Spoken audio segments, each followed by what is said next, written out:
Hello friend, स्वागत है आपका वीएस एजुकेशन चैनल पर। तो फ्रेंड, जैसे आप सभी को मालूम है कि वर्ग एक की पदवृद्धि की मांग लगातार चल रही है। ठीक है, और फिर चाहे वो 18 के हों चाहे वो 23 के हों, 18 वाले जो अभ्यर्थी हैं वो चाहते हैं कि जो उनके बचे हुए पद थे उसमें नियुक्ति हो जाए, और 23 वालों का ये है कि पद बढ़ जाए। तो फ्रेंड्स, अगर पद बढ़ते हैं तो सभी को लाभ होगा। और आपको पता है कि आचार संहिता लग गई है, जिस वजह से क्या हो रहा है, थोड़ा सा मतलब प्रशासन का जो रुख है वो चुनाव की तरफ चला गया है। लेकिन फिर भी पद वृद्धि की जो मांग है वो लगातार, चाहे वो मीडिया के थ्रू हो चाहे वो सोशल मीडिया के थ्रू हो, वो लगातार जारी है। तो एक उसी से रिलेटेड एक अपडेट निकल कर आई है। हालांकि उसका सीधा संबंध वर्ग एक से नहीं है, लेकिन ऐसा इसलिए है क्योंकि ऐतिहासिक रूप से अगर देखा जाए तो सफलता मिलती है देर सवेर, आगे पीछे कभी न कभी आपको उसकी सफलता मिलती है। तो फ्रेंड, जैसा कि आप सभी को पता होगा कि कल ही वर्ग 3 से संबंधित एक ऑर्डर आया था। हालांकि कल का नहीं है, थोड़ा सा पुराना ऑर्डर है वो। उस ऑर्डर में ये बात थी कि जो असल में वर्ग 3 का क्या हुआ था, आपको मैं सही से बताऊं कि 2022 में इसकी काउंसलिंग स्टार्ट हुई थी। वर्ग 3 वो वाली जिसकी परीक्षा 2018 में उसका विज्ञापन आया, 20 में रिवाइज हुआ विज्ञापन, और 22 में मार्च के महीने में उसकी परीक्षा हुई थी। तो उसमें क्या हुआ था कि फिर उसका शायद अगस्त में रिजल्ट आया था 2022 में, और फिर दिसंबर के महीने में उसमें फर्स्ट काउंसलिंग स्टार्ट हुई थी। ठीक है, फर्स्ट काउंसलिंग जब स्टार्ट हुई तो मैंने आप सभी को बताया था कि 18,500 पदों पर भर्ती निकली थी, जिसमें कि ट्राइबल और डीपीआई दोनों की संयुक्त काउंसलिंग थी। ठीक है फ्रेंड्स, लेकिन आप सभी को पता है कि इसमें से लगभग 11,500 पद जो थे वो बैकलॉग की होने की वजह से बच्चों ने विरोध किया, और फिर वहाँ पर फर्स्ट काउंसलिंग के टाइम में ही ये बता दिया गया कि एक सेकंड काउंसलिंग कराई जाएगी। अब वो सेकंड काउंसलिंग जो कराई जाएगी वो 7500 पदों में डीपीआई कराएगा। ठीक है, ट्रैवल विभाग ने अपने पद नहीं बताए थे, लेकिन उसने भी ये कहा था कि हम भी सेकंड काउंसलिंग कराएंगे। फिर इसी क्रम में क्या हुआ कि मई जून 2023 में क्या हुआ, मई जून 2023 में क्या हुआ कि डीपीआई ने अपने वही जो बात कही थी, उन्होंने 7500 पदों पर सेकंड काउंसलिंग स्टार्ट करा दी। ठीक है, लेकिन जो ट्राइबल डिपार्टमेंट था उसको भी काउंसलिंग स्टार्ट करानी थी, लेकिन उसने नहीं कराया।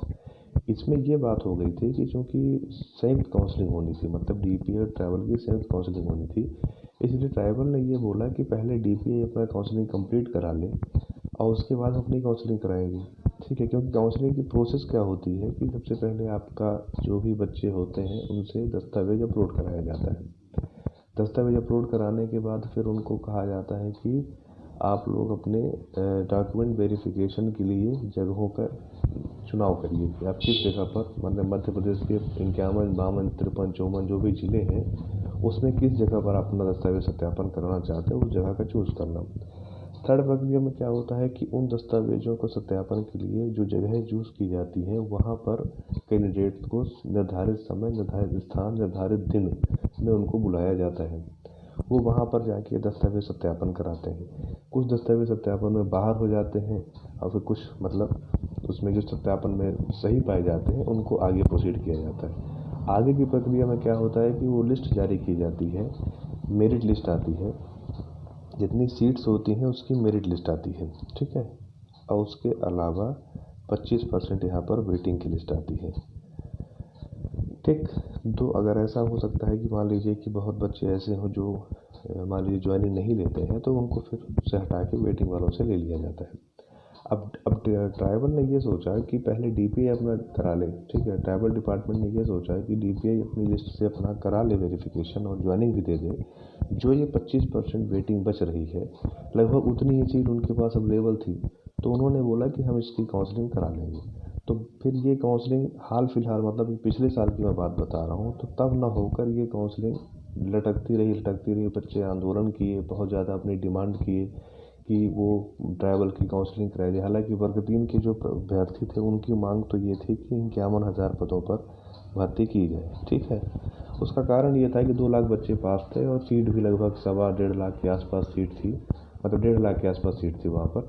1,50,000 सीट थी, तो उसमें से अगर 51,000 मतलब तिहाऊ सीट वो मांग रहे हैं ना, 1/3 अगर मांग रहे हैं तो कोई बहुत ज़्यादा डिमांड नहीं थी। लेकिन फिर भी सरकार उनकी बात को भी आश्वासन दिया है, ना नहीं किया है, लेकिन अभी कुछ कर नहीं रहे हैं। तो बच्चों ने ये सोचा कि जब तक ये मांग नहीं होती है तो जो DPI की जो ट्राइबल की जो पद है सेकंड काउंसलिंग वाले, उस पर ही ज्वाइनिंग दे दी जाए। तो अभी ट्राइबल ने क्या किया है कि 15 तारीख को एक ऑर्डर पास किया है कि सभी स्कूलों से जानकारी मांगी है कि आप अपनी जानकारियाँ भेजिए कि किस स्कूल में कितने पद खाली हैं, उसके हिसाब से फिर उसमें प्रक्रिया आगे बढ़ाई जाएगी। तो कहने का मतलब ये है फ्रेंड्स कि अगर आप लोग, अब वर्ग 3 का जो संघर्ष था वो मतलब बहुत ही संघर्षपूर्ण था, ठीक है, मतलब बहुत ही उन्होंने मुसीबतों का सामना किया। और जो वर्ग 2 के अभ्यर्थी थे 2018 वाले, वो भी बहुत ज़्यादा संघर्ष किए। उसमें आपको पता होगा एक लीडर थे, उनका नाम रंजीत गौर था। वो लीडर जो थे वो बहुत ज़्यादा मतलब सिर्फ उन्हीं के सहयोग से और सभी आप मतलब जो भी अभ्यर्थी उसमें थे वो सबके आंदोलन से ही ये हो पाया कि जो 11,000 सीट वर्ग 2 की आई थी, उसके बाद भी लगभग 6,000 सीट बाद में बढ़ाई गई थी और फिर वर्ग 2 में बहुत से अभ्यर्थियों का उसमें चयन हुआ था। तो फ्रेंड्स, कहने का मतलब ये है कि अगर डिमांड्स सही तरह से रखी जाएंगी तो निश्चित रूप से उसमें सफलता मिलती है। और जब आप ये देखिए कि संघर्ष में समय लगता है और मतलब 11,000 12,000 सीट आने के बाद फिर से सीट बढ़ी, उसी तरह से वर्ग 3 में सीट बढ़ाई गई, तो फिर आप ये समझ सकते हैं कि अगर वर्ग 1 में भी अगर लगातार प्रयास किया जाएगा तो निश्चित रूप से उसमें सफलता मिलती है। तो आगे पीछे मिलेगी, लेकिन मिलेगी ज़रूर। इसलिए फ्रेंड्स, ये एक आप लोगों के लिए एक मोटिवेशन का काम करेगा जो मैं आपको ये बात बता रहा हूँ। अब चूँकि देखिए वर्ग 3 के जो अभ्यर्थी हैं उनके लिए तो गुड न्यूज़ है ही, क्योंकि जो बच्चे वेटिंग में थे वो कभी अब सिलेक्शन हो जाएगा। तो वो चीज़ें तो हैं ही, लेकिन यहाँ पर बात समझने की ये है कि सरकार देर सवेर आपकी बात ज़रूर सुनेगी। हाँ, ये है कि आपको अपने प्रयास को निरंतर रूप से जारी रखना है, ठीक है, शांतिपूर्ण तरीके से, एक मर्यादित तरीके से आपको अपने कार्य को सुचारू रूप से जारी रखना है। तभी ये चीज़ें हो पाएंगी कि आपको वहाँ पर सफलता मिले। तो ठीक है फ्रेंड्स, वर्ग 3 वाले अभ्यर्थियों को बहुत बहुत बधाई कि उनका यहाँ पर अब वेटिंग क्लियर होंगी और उनको वहाँ पर नियुक्ति मिलेगी।